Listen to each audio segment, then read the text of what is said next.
काल विधान परिषदेची महाराष्ट्राची निवडणूक झाली।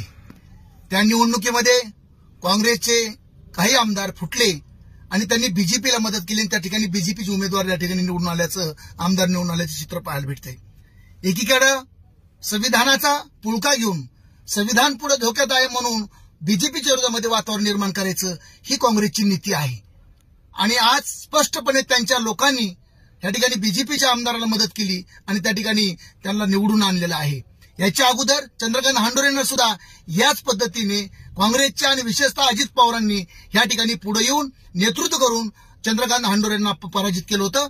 चंद्रकांत हांडोरे हे दलित आहेत आणि आज या ठिकाणी सेकापचे पूर्व विचार पक्षाचे नेते जयंतराव पाटलांना त्या ठिकाणी काँग्रेसने बीजेपीला मदत करून त्या ठिकाणी पराजित केलंय।